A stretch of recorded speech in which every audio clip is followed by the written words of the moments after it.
436면쯤에 있습니다. 436면.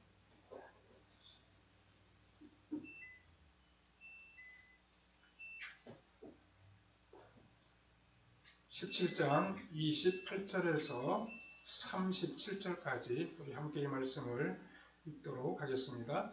큰형 엘리압이 다윗의 사람들에게 하는 말을 들은지라 그가 다윗에게 노를 바라여 이르되 내가 어찌하여 이리로 내려왔느냐 들에 있는 양들을 누구에게 맡겼느냐 나는 내 교만과 내 마음의 완악함을 아노니 내가 전쟁을 구경하러 왔도다.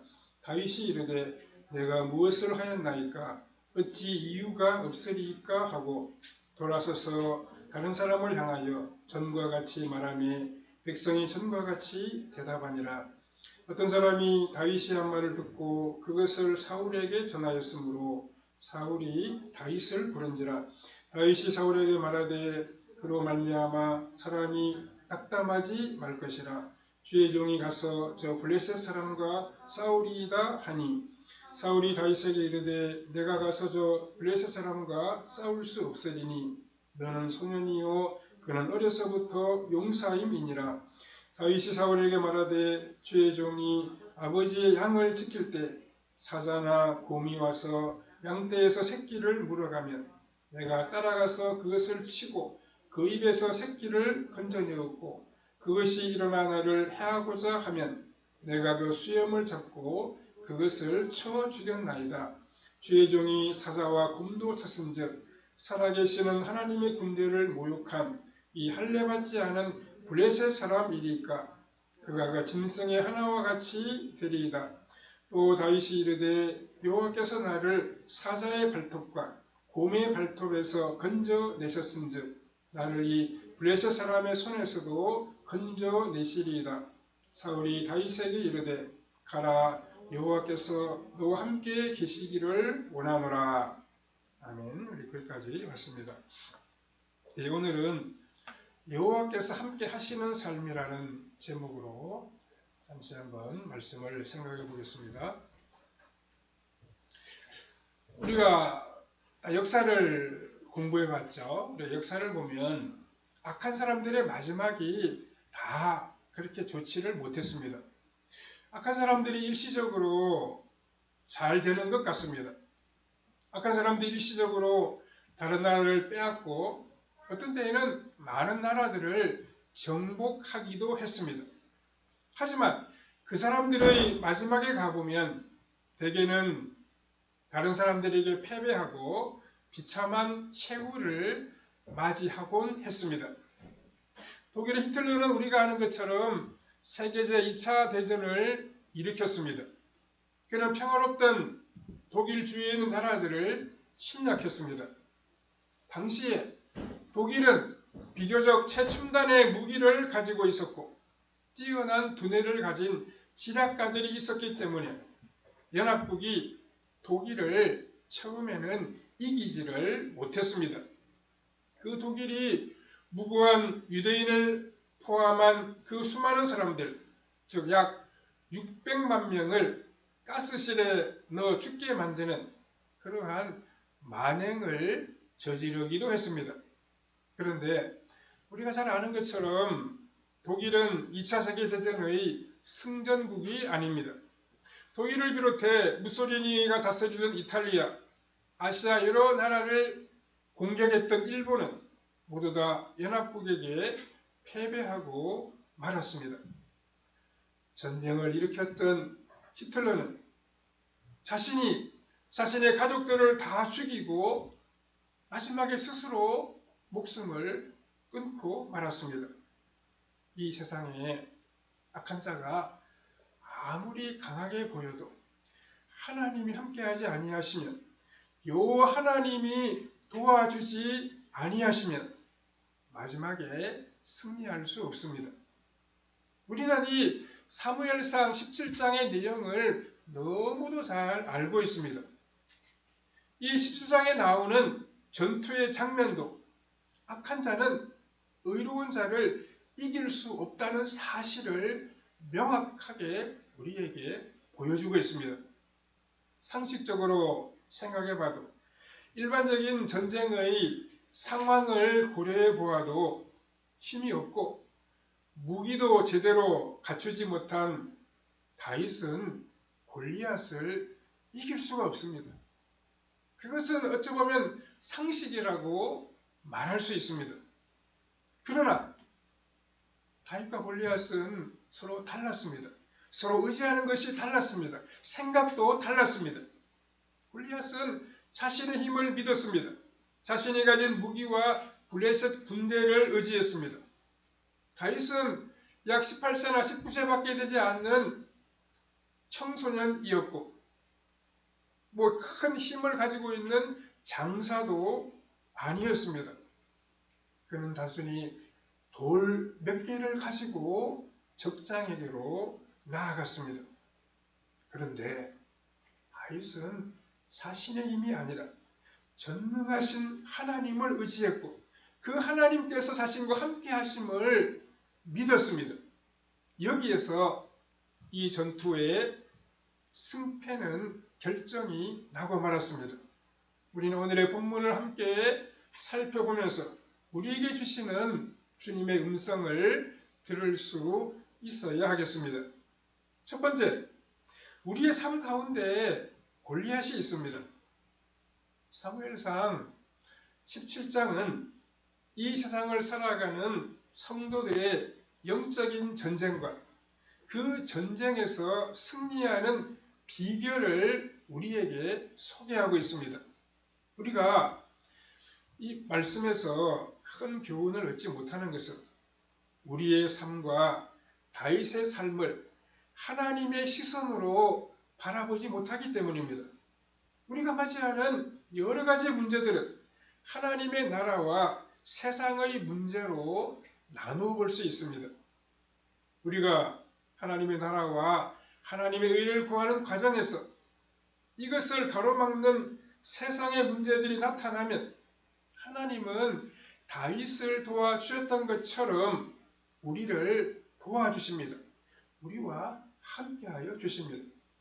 우리 앞에 어떤 문제가 발생하면 그것을 먼저 해결하려고 시도하기보다는 그 문제가 하나님의 나라에 관한 문제인지 아니면 우리의 세상적인 욕심과 죄 때문인지를 먼저 따져 보아야 합니다. 만약 하나님의 나라의 문제라고 하면 우리 앞을 가로막고 있는 그 문제들과 그것으로 말미암은 낙심과 좌절은 다윗이 무너뜨렸던 골리앗과 같은 것들입니다. 그리고 우리가 어떤 새로운 지식을 공부하고 새로운 사람을 만나면 새로운 분야에 도전하려고 할 때 우리 앞에 거대한 골리앗과 같은 장애물이 나타날 때가 있습니다. 그리고 그 골리앗은 우리를 향해 야 너는 이거 못해. 너는 아무리 노력해도 할 수 없어. 이렇게 소리를 지릅니다. 그런데 오늘 우리가 읽은 사무엘상 17장에서 다윗도 그런 답답하고 어두운 이야기를 들어야 했습니다. 본문의 앞부분인 17장 21절을 보면 이스라엘과 블레셋 사람들이 전열을 벌이고 대치하고 있었습니다. 이어지는 22절에서는 다윗이 아버지 이새의 말씀을 따라 전쟁터에 나와 있던 형들에게 문안하고 있습니다. 형들의 안부를 묻고 있습니다. 22절에서는 골리앗이 나타나 사무엘상 17장 8절과 9절에서 했던 말을 다시금 반복하고 있다고 기록하고 있습니다. 골리앗이 한 말의 요지는 무엇입니까? 아주 간단하게 줄이면 이스라엘 사람 가운데 한 사람을 택하여 자신에게 보내라는 것입니다. 그래서 자신과 한번 싸워보자는 것입니다. 겨뤄보자는 것입니다. 아마도 골리앗은 이스라엘 백성들의 근본적인 정체성을 흔들어 놓았던 것으로 보입니다. 그것도 무려 40일 동안이나 되풀이하여 이스라엘 군사들의 마음을 뒤집어 놓고 위협했습니다. 이 골리앗은 자신이 가진 큰 힘과 무장을 믿고 있었습니다. 그도 그럴 것이 사무엘상 17장 4절에 보면 골리앗의 키가 6규빗 한 뼘이라고 그렇게 기록하고 있습니다. 대략 한 규빗은 약 45cm입니다. 그래서 그 계산을 해보면 이 골리앗의 키는 2m 80cm에서 3m 정도 된다고 볼 수 있습니다. 원래 이 골리앗의 집안이 아주 거인 집안입니다. 거인 집안인데다가 골리앗은 약간 기형적으로 더 키가 컸던 것 같습니다. 우리가 보통 우리나라에서 거인이라고 하면 뭐 어떤 사람 이야기하면 서장훈 선수 얘기하죠. 2m 5cm 정도 됐다는데요. 그리고 최홍만이라고 여러분 기억나시죠? 원래 씨름을 하다가 격투기 선수를 했던 최홍만 선수는 2m 18cm 정도 된다고 합니다.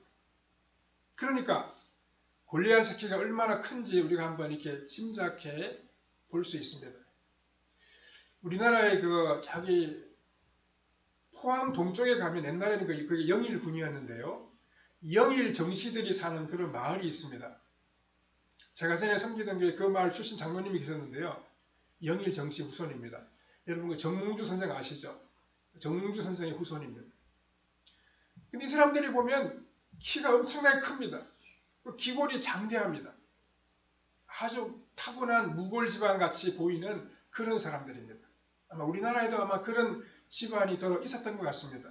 근데 그 장로님 이야기를 들어보니까 자신들의 집안의 조상이 서양 사람이다 그렇게 이야기하더라고요. 서양 사람들이 신라시대에 그쪽으로 와서 이렇게 후손을 퍼뜨려 가지고 자신들의 키가 크고 몸이 좋게 되었다 그렇게 이야기를 하더라고요. 아무튼 골리앗은 엄청난 거인이었습니다. 그런 노스로 만든 투구를 썼고 몸에는 비늘 갑옷을 입었는데 그 무게가 놋 5,000세겔이라고 말했습니다. 그러니까 이 비늘 갑옷의 무게가 오늘 우리 단위로 계산해 보면 약 57kg이나 되었다는 것입니다. 또 사무엘상 17장 6절과 7절에 보면 골리앗의 다리에는 놋으로 만든 각반을 찾고 어깨 사이에 놋 단창을 메었는데 그 창날의 무게가 600세겔이라고 기록하고 있습니다. 그리고 약 7kg 정도 되었다는 이야기입니다. 또 방패를 든 사람들이 골리앗의 앞에 행함으로 골리앗을 지켜주고 보호하고 있었습니다. 골리앗은 자신이 가진 힘을 믿고 하나님과 하나님의 백성들을 모욕했습니다. 이스라엘 백성들은 그 모욕적인 말을 듣고서도 두려워만 했습니다. 감히 골리앗과 맞서서 싸우겠다고 나서는 사람이 없었습니다. 이러한 백성들과는 달리 다윗은 골리앗이 하는 치욕적인 말을 듣고 마음에 의로운 분노가 치밀어 올랐습니다. 그리고 그는 블레셋 사람이 누구이기에 살아계시는 하나님의 군대를 모욕하는가라고 말했습니다. 28절을 보면 이 다윗의 말을 들은 다윗의 큰형 엘리압이 내가 어찌하여 이리로 내려왔느냐? 들에 있는 양들을 누구에게 맡겼느냐? 나는 내 교만과 내 마음의 완악함을 아노니 내가 전쟁을 구경하러 왔도다. 이렇게 말하고 있습니다. 참 엘리압은 믿음이 없는 사람이었습니다. 그는 골리앗과 싸울 생각조차 하지를 못했습니다. 도리어 싸우려고 나서는 동생 다윗을 책망하고 다윗의 길을 죽이는 그런 이야기를 하고 있습니다. 또 33절에 보면 사울이 다윗에게 너는 저 블레셋 사람과 싸울 수 없으리니 너는 소년이요 그는 어려서부터 용사임이니라 이렇게 말하고 있습니다. 사울왕은 골리앗이 어릴 때부터 용사인 것을 어떻게 알고 이렇게 말하고 있는 것입니까?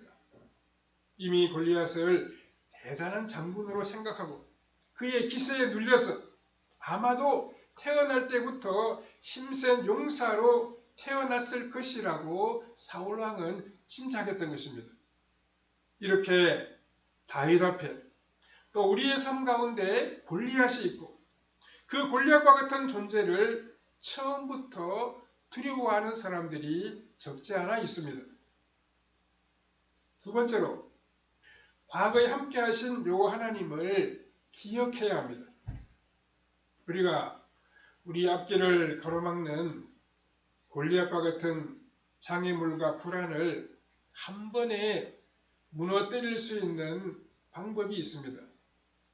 그것은 지난날 우리 인생에 찾아와 주시고 함께해 주셨던, 우리를 도와주셨던 전능하신 하나님을 기억하는 것입니다. 본문 33절에서 사울왕이 다윗에게 내가 가서 블레셋 사람과 싸울 수 없으리니 나는 소년이요 그는 어려서부터 용사임이니라 라고 말했습니다.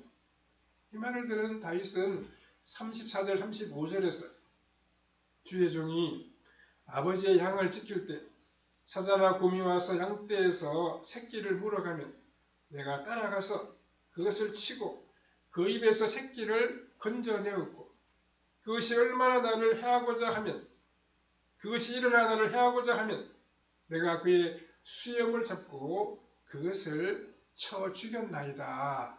이렇게 말하고 있습니다. 다윗이 과거에 들판에서 양들을 돌볼 때 사자나 곰과 같은 사나운 짐승들이 나타나면 양들은 두려워서 도망을 쳤습니다.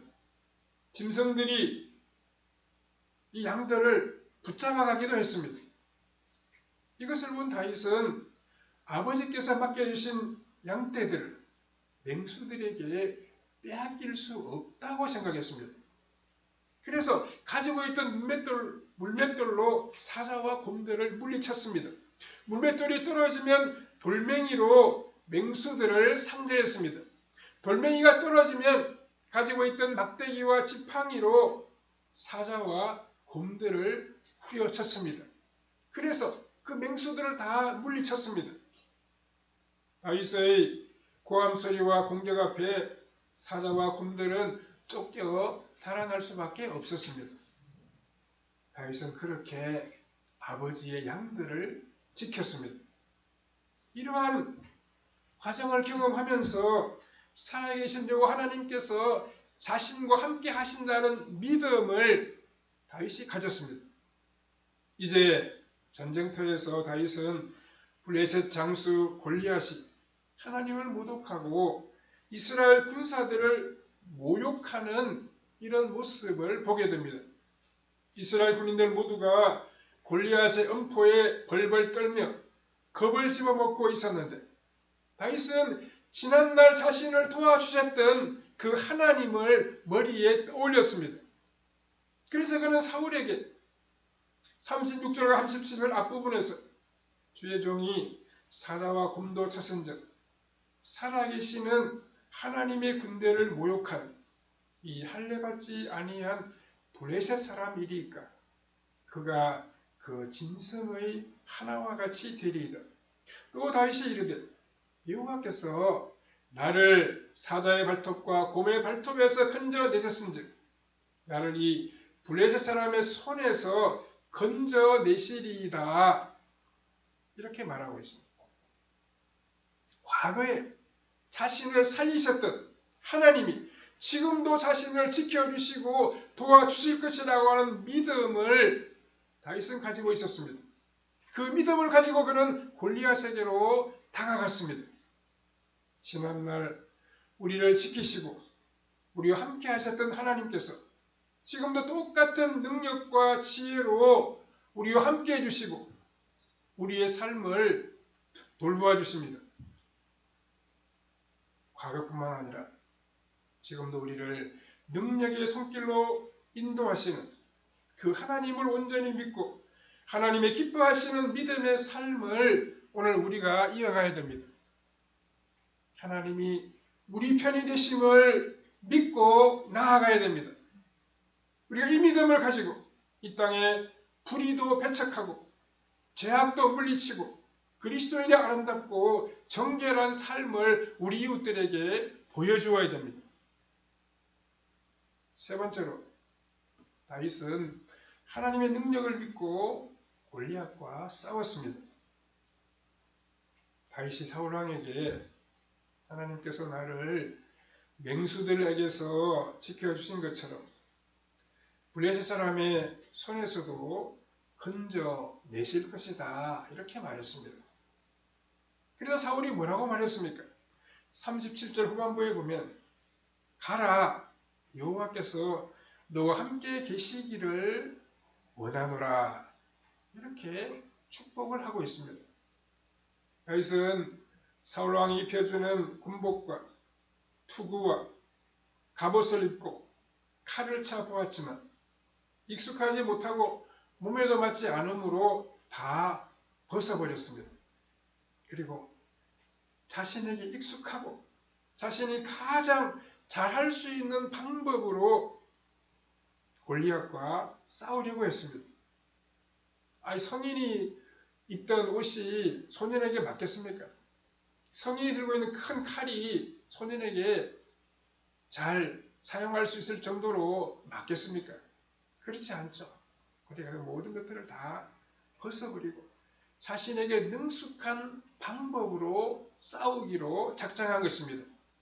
본문에 이어지는 40절을 보면 손에 막대기를 가지고 미끄러운 돌 5개와 물매를 가지고 적장 골리앗에게로 나아갔습니다. 다윗이 골리앗을 물리침으로 하나님께 영광을 돌릴 수 있었던 방법은 물맷돌을 사용하는 것이었습니다. 당시 고대 근동에서 전쟁을 할 때에는 창과 칼을 사용하는 보병, 말을 타고 가서 적을 기습적으로 공격하는 기마병, 멀리서 활을 쏘는 궁수, 물맷돌로 적군의 말이나 마차나 병사들을 공격하는 물맷돌 부대가 있었습니다. 다윗이 준비한 물매의 끝에는 작은 가죽천이 있었고 그 천의 양 끝에는 2줄이 묶여 있었습니다. 1m에서 길게는 2m의 물매를 가속으로 회전시키다가 한 끝을 풀어놓으면 가죽천 안에 있던 날카로운 돌이 날아가면서 적군의 병사나 말의 급소를 맞추게 되는 것입니다. 그러면 이 돌을 맞은 병사나 말은 큰 타격을 입고 죽는 경우도 많았다고 합니다. 반면에 골리앗은 자기 손안에 있는 칼과 창으로 상대를 무찔러 죽이는 것이 특기였습니다. 골리앗의 키가 2m 80cm 이상이었고 몸무게는 180kg 이상이었으니까 보통의 성인보다는 놀랍고도 큰 힘을 가지고 있었을 것입니다. 그런데 이 거인 골리앗의 치명적인 약점은 엄청난 몸무게로 무릎 관절이 약하여 행동이 다소 느릴 수밖에 없다는 사실입니다. 의학자들이 이 골리앗을 분석한 그런 자료를 보면 그는 거인증을 알아서 신체의 신진대사가 원활하게 이루어지지 못하는 그런 사람에 해당한다고 합니다. 또 거인증 때문에 머리 안의 뇌하수체 종양이 뇌신경을 압박하여 일반인보다 시야가 좁고 또 시력이 좋지 못할 가능성이 크다고 합니다. 그래서 사물이 선명하게 보이지 않기 때문에 하나의 물체가 2개로 보이는 그런 현상도 나타날 수 있다고 합니다. 여러분 17장 40절을 보시면 다윗이 손에 막대기를 가지고 골리앗에게로 갔다 이렇게 기록이 되어 있습니다. 그런데 이어지는 43절에 내려가서 보시면 골리앗은 다윗에게 내가 나를 개로 여기고 막대기를 가지고 내게 나왔느냐 이렇게 말하고 있죠. 이 골리앗이 말한 막대기는 원문과 영어 번역을 보면 영어 번역이 있으면 보십시오. 영어 번역 막대기들 이렇게 복수로 되어 있습니다. 시야에 문제가 있었던 골리앗은 다윗의 막대기가 여러 개로 보였다는 말입니다. 거기에다가 골리앗은 자신의 적과 대결할 때 민첩하지를 못했습니다. 17장 43절에 그런 다윗에게 내게 나왔느냐 이렇게 물었고 44절에서도 거듭 내게로 오라 이렇게 말하고 있습니다.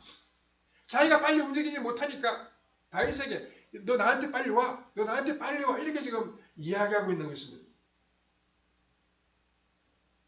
골리앗은 재빨리 다윗에게로 갈 수가 없었습니다. 그래서 가만히 서 있으면서 다윗에게만 너 빨리 나한테로 오너라 이렇게 이야기를 하고 있는 것입니다. 17장 48절에 보면 골리앗은 다윗에게 가고 있는데 다윗은 그를 향하여 빨리 달렸다고 기록하고 있습니다.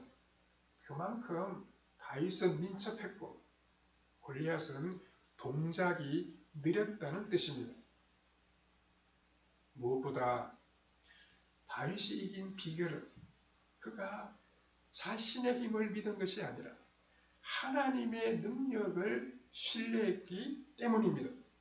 17장 45절에서 다윗은 골리앗에게 너는 칼과 단창으로 내게 나아오거니와 나는 만군의 여호와의 이름 곧 내가 모욕하는 이스라엘 군대의 하나님의 이름으로 내게 나아가노라 이렇게 말하고 있습니다.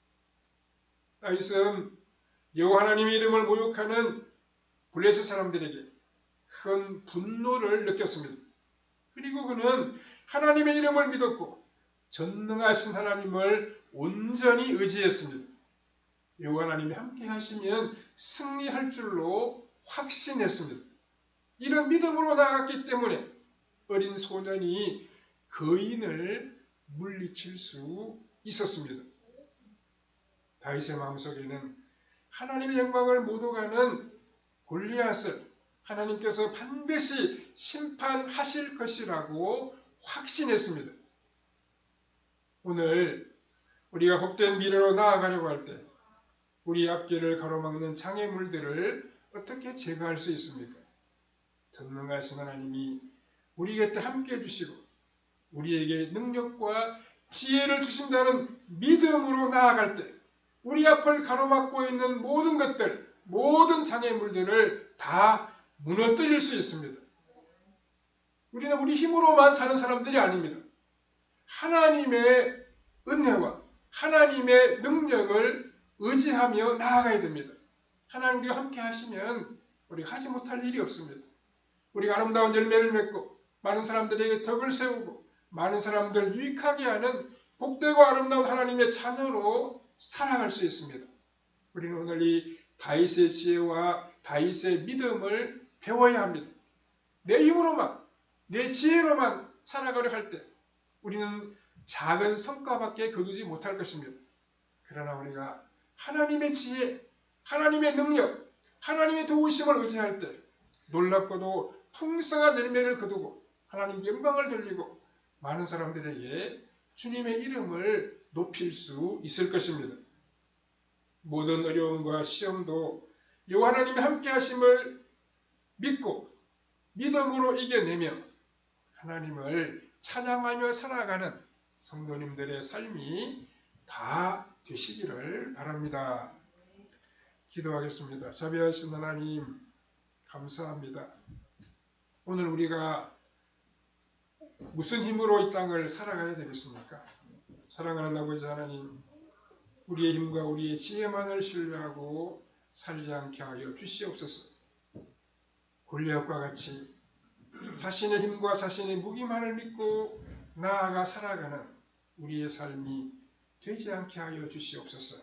나는 비록 모자라고 부족한 것이 많이 있지만 전능하신 하나님 우리와 함께 해주시고 우리에게 지혜를 주시고 능력을 주시면 무엇이든 할 수 있다라고 하는 이 믿음을 가지고 나아감으로 우리 하나님께 영광을 돌리고 많은 사람을 유익하게 하는 복된 열매를 거두는 아름다운 주의 자녀로 살아가게 하여 주시옵소서. 하나님께 영광을 돌리는 복된 믿음의 사람들 되게 하여 주시옵소서. 하나님의 능력으로 이 땅을 승리하며 나아가는 우리의 발걸음이 되게 해주시기를 원하옵고 예수님의 거룩하신 이름으로 기도하옵나이다. 아멘.